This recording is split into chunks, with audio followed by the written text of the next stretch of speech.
तो ओम शांति। आज बाबा बच्चों को धीरज दे रहे हैं। कौन सी धीरज देते हैं बाबा? गीत ही है आज का, धीरज धर मनवा धीरज धर। तो कौन सी धीरज रखनी है?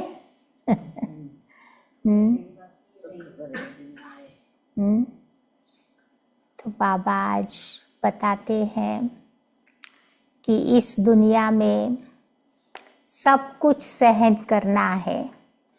निंदा, स्तुति, मान, अपमान, दुख, सुख, क्योंकि दुनिया ही ऐसी है। तो बाबा आज इशारा कर रहे हैं कि धीरज रख करके सब कुछ सहन करते जाओ और आगे बढ़ते जाओ। फिर बाबा आज एक वार्निंग भी दे रहे हैं। कौन सी वार्निंग देते हैं आज बाबा? एक साइड कहते धीरज भी रखो, फिर वार्निंग भी दे रहे हैं।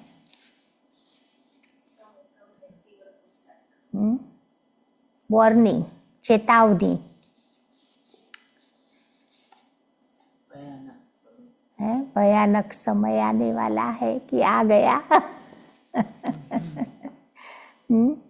तो आज बाबा वार्निंग दे रहे हैं, कुछ भी हो जाए किसी से भी रूठना नहीं है। चाहे बाबा से, चाहे परिवार से, चाहे सेंटर के दीपित बहनों से, कोई से भी नहीं रूठना है। अगर रूठे तो क्या होगा? बाबा कहते कांटा बन जाएंगे, दुख देना शुरू करेंगे ना। तो आज बाबा की बहुत सारी शिक्षाएं हैं आज की मुरली में। तो बाबा की है 26 तारीख की मुरली। बाबा कहते हैं, मीठे बच्चे, अभी तुम्हें निंदा, स्तुति, मान, अपमान, दुख, सुख, सब कुछ सहन करना है। क्यों सहन करना है? क्योंकि तुम्हारे सुख के दिन अब समीप आ रहे हैं। फिर हमारी दुनिया में ये सब चीजें नहीं होंगी। आज का प्रश्न है, बाप अपने ब्राह्मण बच्चों को कौन सी एक वार्निंग देते हैं? ब्राह्मण बच्चों को बाबा वार्निंग देते हैं, दुनिया वालों की बात नहीं कर रहे हैं। तो बाबा कहते, बच्चे कभी भी बाप से रूठना नहीं है।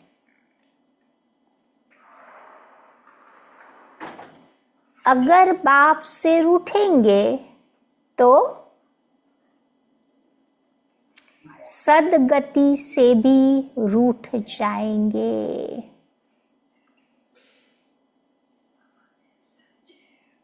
बाप आज वार्निंग देते हैं। आज स्पेशल वार्निंग है कि रूठने वालों को बड़ी कड़ी सजा मिलेगी। आपस में भी नहीं रूठना है, ब्राह्मणी से भी नहीं रूठना है। ब्राह्मणी माना निमित्त आत्माएं जो सेंटर पर है। अगर रूठ गए तो फिर फूल बनते बनते कांटा बन जाएंगे। इसीलिए बच्चों को बहुत बहुत खबरदार रहना है, अपने ऊपर ध्यान रखना है। आज की मुरली का गीत है धीरज धर मनुआ धीरज धर, तेरे सुख के भरे दिन आएंगे। ओम शांति।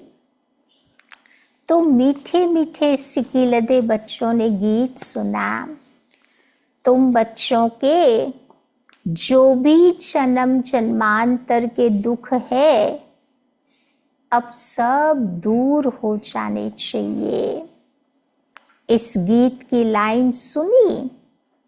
तुम जानते हो अभी हमारा दुख का पार्ट पूरा होता और सुख का पार्ट शुरू होता। जो पूरी रीति नहीं जानते वो फिर किसी न किसी बात में दुख जरूर देखते हैं। यहाँ बाबा के पास आने से भी कोई न कोई प्रकार का किसी को दुख भासेगा, समझा? बाबा है सुखदाता, सुखदाता बाप के पास आने से भी कोई कोई को कोई प्रकार का दुख अनुभव होता। तो बाबा समझ सकते हैं कि बहुत बच्चों को तकलीफ भी होती होगी। जब तीर्थ यात्रा पर जाते हैं तो कहाँ कहाँ बहुत भीड़ होती, कहाँ बरसात भी पड़ जाती, कभी कभी तूफान भी लग जाते, क्योंकि पहले तो पैदल जाते थे ना पहले के ज़माने में, तो ये सब कुछ फेस करना पड़ता। अभी तो हेलीकॉप्टर में जाते हैं, हेलीकॉप्टर भी क्रैश हो जाता। 7 जने गए केदारनाथ की यात्रा करने, 7 ही मर गए, हेलीकॉप्टर पूरा क्रैश हो गया। तो कहाँ पर भी सेफ्टी नहीं है। अब जो सच्चे सच्चे भगत होंगे वो क्या कहेंगे? लौकिक यात्रा में भी जो भी तूफान आएंगे तो लौकिक भगत क्या कहेंगे? क्या कहते हैं कि कोई हर्जा नहीं है, क्योंकि हम भगवान के पास जाते हैं ना। भगवान समझ करके ही यात्रा पर जाते हैं। ढेर के ढेर भगवान है आज के मनुष्यों के, नए नए निकलते ही जाते हैं। तो जो अच्छे मजबूत होते हैं वो भगत तो कहते हैं कोई हर्जा नहीं। अच्छे काम में हमेशा देखो विघ्न तो पड़ते ही है, वापिस लौट करके वो थोड़े चले जाते हैं। पक्के भगत तो पूरी यात्रा करके ही जाते हैं। कोई कोई लौट भी जाते हैं, कभी विघ्न पड़ते हैं तो कभी नहीं भी पड़ते। तो बाबा भी तुम बच्चों को समझा रहे हैं कि बच्चे ये तुम्हारी यात्रा है, ये भी तो यात्रा है ना। तुम कहेंगे हम तो बेहद के बाप के पास जाते हैं, वो बाप है सबके दुख हरने वाला। ये तो बच्चों को निश्चय है ना। आजकल देखो मधुबन में भी कितनी भीड़ है। बाबा को ओना भी रहता है कि बच्चों को कोई तकलीफ न हो, लेकिन तकलीफ तो होती भी होगी। बच्चों को पट में सोना भी पड़ता है। पहले तो छोटा था ना मधुबन, तो बहुत सारे आ जाते थे तो मुश्किल होता था सबको अकोमोडेट करना। तो पट में नीचे में भी सोना पड़ता है कोई कोई को। पहले तो सारे पट में ही तो सोते थे ना, फिर बाद में खटिया आई ना। पहले तो नीचे ही हॉस्पिटल की तरह पूरे बिस्तर लगा के सारे सो जाते थे। हाँ, तो बाबा कहते हैं बाबा थोड़ी चाहता है कि अपने बच्चों को पट में सुलाए, परंतु ड्रामा अनुसार भीड़ हो गई है। कल पहले भी हुई थी, फिर भी होगी। इसमें बच्चों को दुख नहीं होना चाहिए।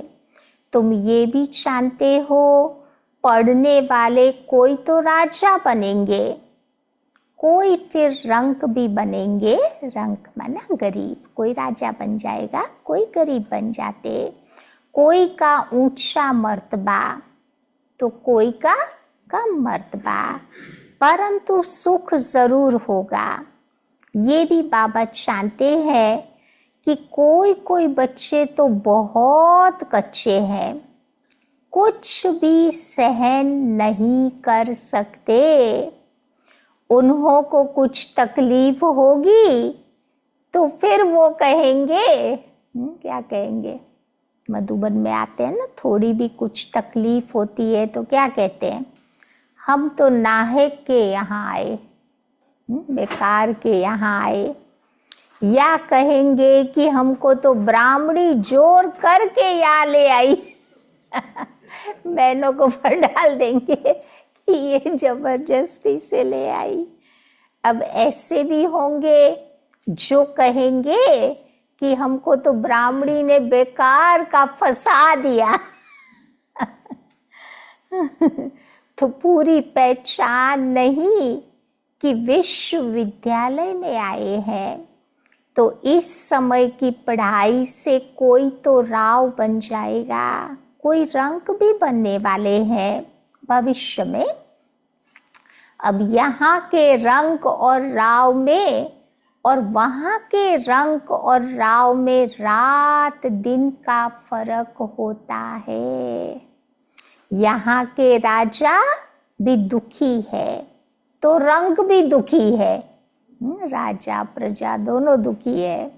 वहाँ पर सुखी रहते। यहाँ तो है ही पतित विकारी दुनिया, बल किसके पास बहुत धन है। बाबा तो समझाते हैं कि तुम्हारा ये धन माल सब मिट्टी में मिल जाना है, ये शरीर ही तुम्हारा खत्म हो जाएगा। आत्मा कभी मिट्टी में नहीं मिलती। कितने बड़े बड़े शाहूकार है, बिरला है, परंतु क्या पता कि ये पुरानी दुनिया अब बदल रही है। अगर उनको मालूम होता ये पुरानी दुनिया बदल रही है, अगर मालूम होता तो क्या होता, शाहूकारों को ये पता चल जाता तो फिर फट से यहाँ पर आ जाते। कहते कि यहाँ तो भगवान आया हुआ है। फिर भी बाबा कहते वो जाएंगे कहाँ, सिवाय बाप के कोई को सदगति मिल न सके। अगर समझो कोई कोई बच्चे रूठ जाते हैं तो बाबा कहेंगे कि ये सदगति से रूठ गया। ऐसे बहुत रूठते भी रहेंगे, गिरते भी रहेंगे। तभी तो बाबा कहते हैं ना, आश्चर्यवत बाबा का ज्ञान सुनंती, ज्ञान सुनवंती, निश्चय होवंती, फिर अहो मम माया भागंती हो जाते। कोई तो समझते हैं कि बरोबर इन बिगर और कोई रास्ता है ही नहीं, इनसे तो सुख और शांति का वर्षा मिलेगा। इन बिगर सुख शांति मिलना असंभव है। जब धन भी बहुत हो तब तो सुख मिले, धन में ही सुख होता है। वहाँ मूल वतन में तो आत्माएं शांति में बैठी है। कोई कहे कि हमारा पाठ नहीं होता तो हम सदैव वहाँ पर ही रहते, परंतु ऐसे कहने से थोड़े ही होता है। परम धाम में कोई सदैव थोड़ा बैठा रहेगा। बच्चों को समझाया गया है कि ये बना बनाया खेल है। बहुत है जो किसी न किसी संशय में आकर के पढ़ाई छोड़ देते हैं। कोई कोई बच्चे ब्राह्मणी से रूठ जाते, या कोई कोई बच्चे फिर आपस में रूठ करके पढ़ाई छोड़ देते। बाबा को भी वंडर लगता होगा ना, इनका प्रॉब्लम आपस में है, छोड़ देते मेरी पढ़ाई या तो अभी तुम बच्चे यहाँ आए हो बाबा के पास, किस लिए आए हैं? फूल बनने के लिए। महसूस भी तो करते हो ना कि बरोबर हम कांटे से अभी फूल बन रहे हैं। फूल जरूर बनना है। कोई को कुछ संशय है तो फिर बोलता है फलाना ऐसे करता, फलाना वैसा है, फलाना ऐसा है, इसीलिए हम नहीं आएंगे। क्लास में नहीं आने के 1000 बहाने बताते हैं ना। जितने बहाने बाबा कहते बच्चों के पास होते हैं, दुनिया में कोई के पास नहीं होते। बाबा प्रेम का सागर, शांति का सागर, बच्चे बन जाते हैं बहानों के सागर। नहीं, आप पूछो भाई आज क्यों नहीं आए तो कितने बहाने, और रोज नए नए होते हैं, सेम सेम नहीं होते, रोज नए नए होते हैं। इतना विचार सागर मंथन ना बच्चों के अलावा और कोई नहीं कर सकता। तो बाबा कहते हैं, फिर कह देते हैं कि हम तो नहीं आएंगे, बस रूठ करके अपने घर में जाकर बैठ जाते हैं। बाबा कहते हैं सबसे तो बल रूठो, लेकिन बाबा से तुम्हें कभी भी नहीं रूठना चाहिए। बाबा आज तुम्हें वार्निंग दे रहे हैं। कौन सी वार्निंग है? रूठ गए तो उसकी सजा बहुत कड़ी है। गर्भ में भी जो सजाएं मिलती है सब साक्षात्कार कराते हैं। बिगर साक्षात्कार के सजा नहीं मिल सकती। नहीं तो बच्चे भी तो चतुर सुजान बाप के बच्चे हैं ना। बच्चे तो बोलेंगे कि नहीं नहीं बाबा ऐसा मैंने नहीं किया था, ऐसा नहीं कहा था। इसीलिए बाबा कहते पहले साक्षात्कार होगा फिर सजा। अब यहाँ का भी साक्षात्कार होगा कि तुमने बाबा की पढ़ाई पढ़ते पढ़ते आपस में लड़ झगड़ कर रूठ कर फिर बाबा की पढ़ाई छोड़ दी। तुम बच्चे ही समझते हो कि हमको तो फादर से जहाँ तक जीते हैं तब तक तो पढ़ते ही रहना है ना, अंत तक पढ़ते रहना है। इस पढ़ाई को कभी भी छोड़नी नहीं है। क्यों नहीं छोड़नी है? क्योंकि तुम यहाँ पढ़ते ही हो मनुष्य से देवता बनने के लिए।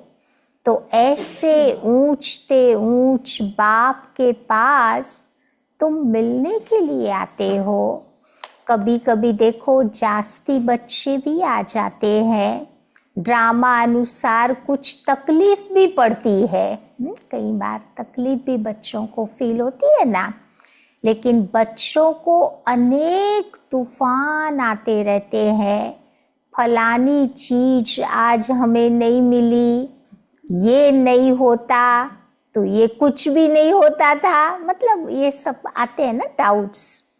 तो बाबा कहते हैं कि जब मौत का समय आएगा तो बाहर वाले मनुष्य तो कहेंगे कि हमने क्या गुनाह किया जो नाहक का हमें मारा। नहीं, वो प्लेन भी गिरा ना अहमदाबाद में, कहाँ गिरा? वो मेडिकल हॉस्पिटल में ट्रेनी डॉक्टर थे, कितने तो मर गए। तो वो यही सवाल करते, हम तो प्लेन में भी नहीं बैठे थे, क्यों हमें मारा? नहीं तो कुछ हिसाब किताब उन आत्माओं के होंगे। तो कितने सारे ट्रेनी डॉक्टर भी मर गए, क्योंकि वही लंच टाइम पे ही गिरा। खाना खा रहे थे, खाना खाते खाते पूरा प्लेन अंदर आ गया, आधा भाग, या फिर वो एक्सप्लोड हुआ तो कौन बचेगा? तो बाबा कहते हैं कि अचानक देखो खूने नाहक पाठ होता, बॉम्ब्स गिरेंगे, ढेर के ढेर मरेंगे। तो ये खूने नाहक खेल हुआ ना। अज्ञानी मनुष्य तो ऐसे ऐसे फिर जोर जोर से चिल्लाएंगे, लेकिन तुम बच्चे तो जानते हो कि इस दुनिया का विनाश होना ही है। अनेक धर्मों का विनाश न हो तो एक सत्य धर्म की स्थापना कैसे होगी। सतयुग में एक आदि सनातन देवी देवता धर्म था। किसी को क्या पता कि सतयुग आदि में क्या था। अब ये तो है ही पुरुषोत्तम संगम युग। तो बाबा आए हैं सबको पुरुषोत्तम बनाने। सबका बाप है ना। ड्रामा को तो तुम बच्चे जान गए हो।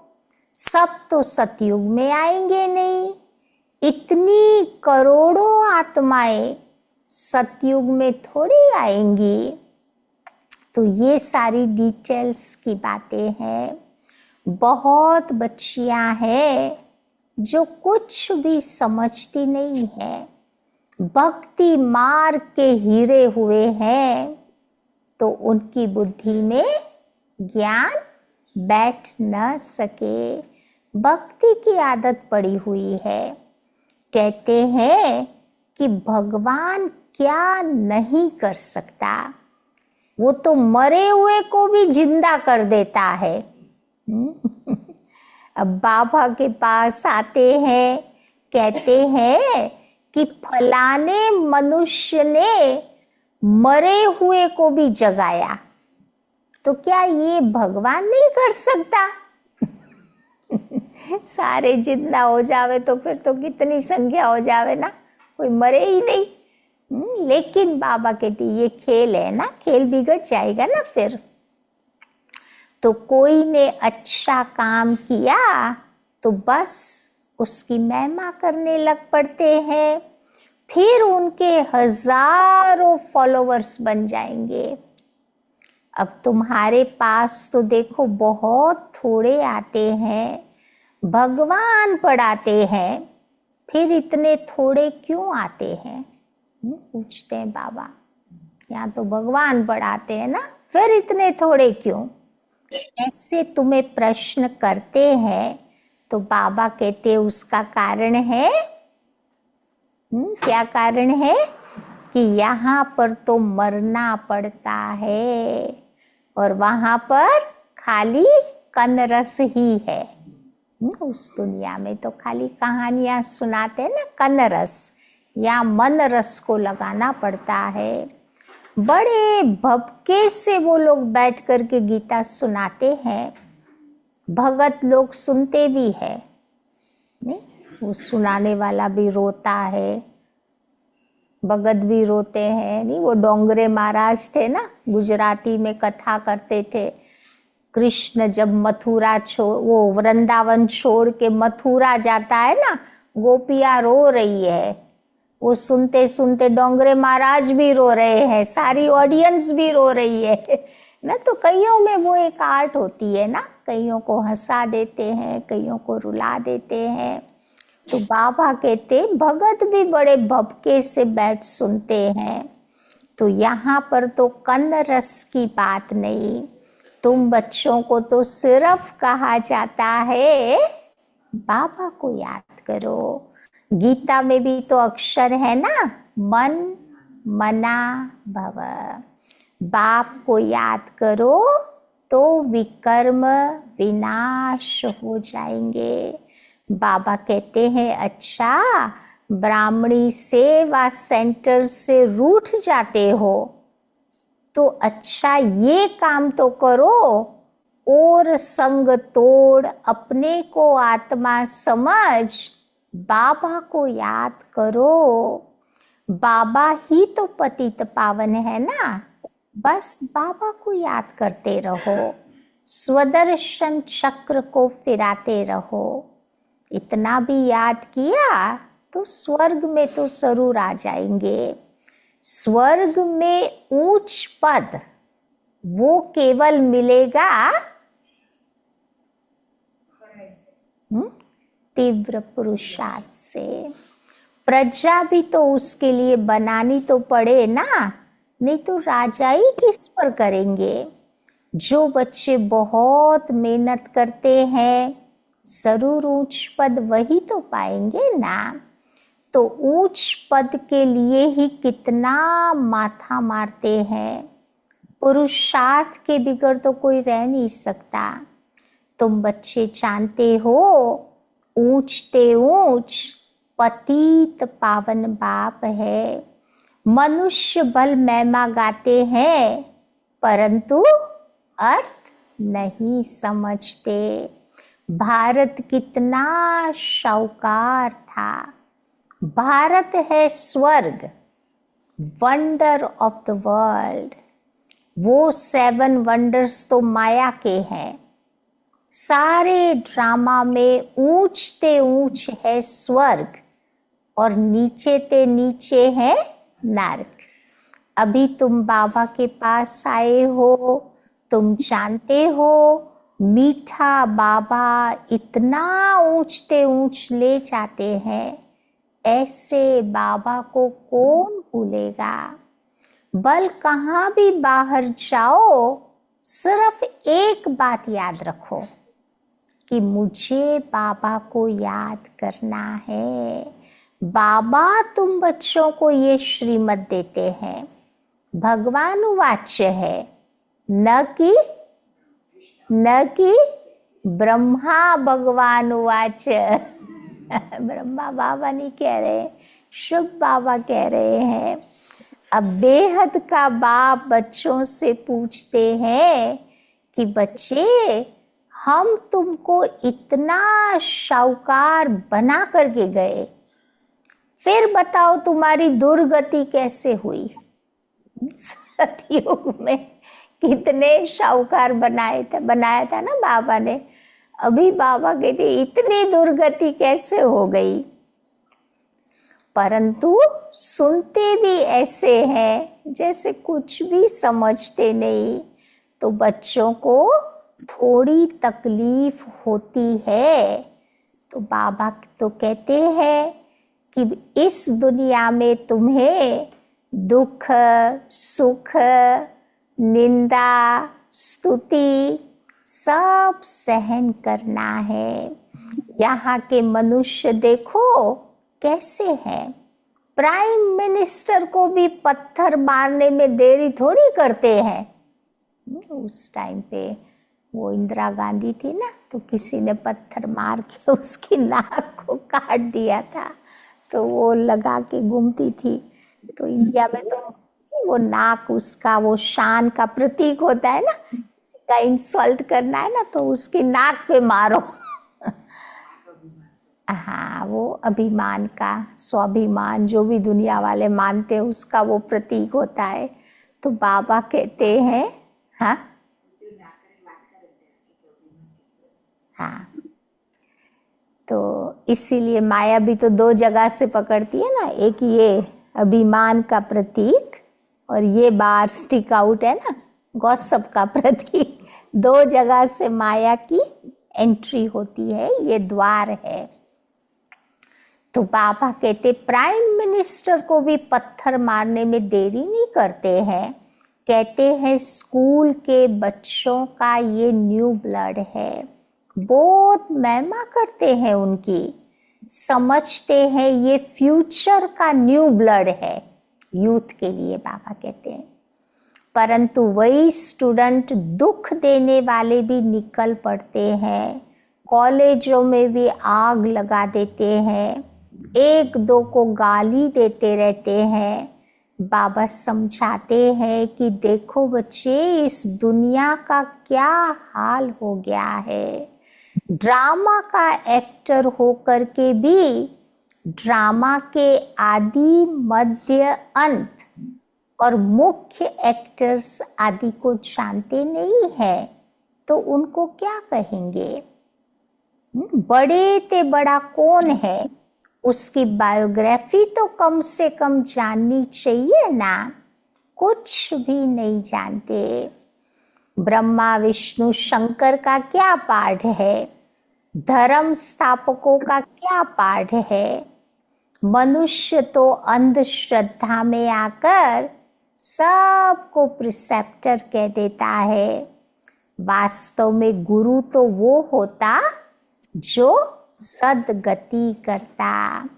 अब सर्व का सद्गति दाता एक ही परम पिता परमात्मा है, वो परम गुरु भी है। फिर तुम बच्चों को नॉलेज भी देते हैं, तो तुम बच्चों को आकर पढ़ाते भी है। तो बाबा का पाठ बड़ा वंडरफुल है। धर्म स्थापन करते हैं और सभी धर्मों को खलास करते हैं। और तो सिर्फ पढ़ाते हैं, लेकिन बाबा का पार्ट इस ड्रामा में बड़ा वंडरफुल है। धर्म भी स्थापन करते हैं तो साथ साथ सभी धर्मों को खलास भी करते। और तो सिर्फ धर्म स्थापन करने आते, स्थापना और विनाश करने वाले को ही गुरु कहेंगे। तो बाबा कहते, बच्चे मैं कालों का काल महाकाल हूँ। एक धर्म की स्थापना और बाकी सभी धर्मों का विनाश हो जाएगा, अर्थात इस ज्ञान यज्ञ में स्वाहा हो जाएंगे। और तो सभी नेति नेति कहते हैं। तुम बच्चे ऐसे थोड़ी कहेंगे, बाप के बिगर ये सब बातें और कोई समझा न सके। तो तुम बच्चों को बड़ी खुशी होनी चाहिए, परंतु क्या होता है, माया का सामना ऐसा होता है जो बाबा की याद भी मिटा देती है। तो तुम बच्चों को अभी दुख सुख मान अपमान सब कुछ सहन करना है। यूं तो यहाँ कोई अपमान नहीं किया जाता। अगर कोई भी बात है तो बाबा को बताओ। रिपोर्ट नहीं करते हैं तो भी पाप लग जाता। बाबा को सुनाने से झट उनको सावधानी मिलेगी। तो इस सर्जन से तुम्हें कुछ भी छिपाना नहीं है। बाबा तुम्हारा बड़ा भारी सर्जन है, ज्ञान इंजेक्शन देता है। इस इंजेक्शन को ही कहा जाता, कितने सारे नाम हैं ज्ञान इंजेक्शन के। तो आज बाबा कहते इसको ही कहा जाता ज्ञान अंजन। तो अंजन को ज्ञान सुरमा भी कहा जाता। नहीं, वो आंख में डालते ना सुरमा, दादियां बहुत डालती थी हैं शुरू शुरू में। अब जादू की तो कोई बात ही नहीं है। बाबा कहते हैं मैं आया हूँ तुम बच्चों को पतित से पावन होने की युक्ति बताने। अब पवित्र नहीं बनेंगे तो फिर ज्ञान की धारणा भी नहीं होगी। इस काम के कारण ही फिर पाप होते हैं। इसी पर ही जीत पानी है। खुद ही विकार में जाता होगा तो दूसरे को फिर कह नहीं सकेगा, फिर तो वो महापाप हो जावे। बाबा एक कहानी भी तुम बच्चों को सुनाते हैं। याद है कौन सी कहानी सुनाता बाबा? वो पंडित वाली, जो पंडित ने कहा राम राम कहने से तुम सागर पार हो जाएंगे। अब मनुष्य तो समझते हैं कि वो कोई पानी का सागर होगा, स्थूल सागर की बात समझ लेते। जैसे आकाश का अंत नहीं, वैसे सागर का भी कोई अंत नहीं, क्योंकि 3 भाग पानी, 1 ही भाग पृथ्वी है, तो कहाँ सागर का भी अंत होगा। ब्रह्म मह तत्व का भी अंत नहीं। यहाँ मनुष्य अंत पाने का कितना पुरुषार्थ करते, वहां पर बाबा कहते कोई पुरुषार्थ नहीं करते। यहाँ तो कितना दूर दूर जाते हैं, फिर लौट भी आते हैं। अब पेट्रोल ही नहीं होगा तो बताओ आएंगे कैसे? अंत में तो ऐसे ही होगा ना। तो ये है साइंस वालों का अति अहंकार, उससे विनाश कर देते हैं। एरोप्लेन से देखो कितना सुख भी है, फिर उनसे अति दुख भी है, क्योंकि यहाँ के एरोप्लेन कभी भी गिर जाते हैं ना। सतयुग के एरोप्लेन गिरेंगे नहीं, एक्सीडेंट प्रूफ होंगे। अच्छा, मीठे मीठे सिक्के लधे बच्चों प्रति माता पिता बाप दादा का याद प्यार और गुड मॉर्निंग। रूहानी बाप की रूहानी बच्चों को नमस्ते, और रूहानी बच्चों की रूहानी बाप को याद प्यार और नमस्ते। आज की धारणा की पॉइंट है, पहली बात बाबा बताते हैं, किसी भी कारण से पढ़ाई नहीं छोड़नी है। सजाएं बहुत कड़ी है, उनसे बचने के लिए और सब संग तोड़ एक बाप को याद करना है। कभी भी किसी से रूठना नहीं है।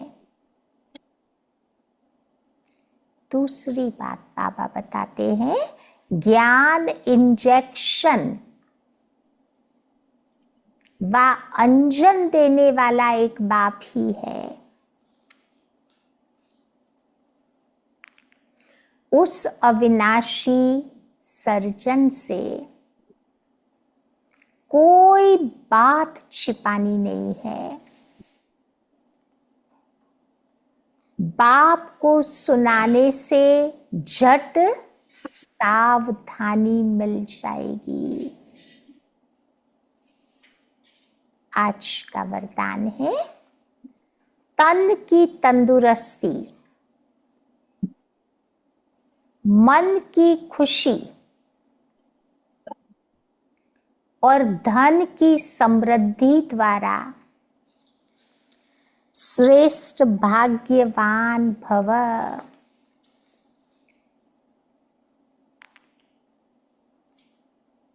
संगम युग पर सदा स्व में स्थित रहने से, आत्माभिमानी बनने से क्या होता, तन का कर्म भोग सूली से कांटा बन जाता। कोई को बहुत बड़ी सजा होने वाली है, वो छोटी हो जाएगी। तन का रोग योग में परिवर्तन कर देते हो, कर्म भोग बन जाता है कर्म योग, तो योग में परिवर्तन कर देते।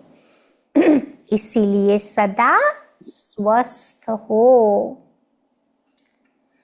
मन मना भव होने के कारण खुशियों की खान से सदा संपन्न हो।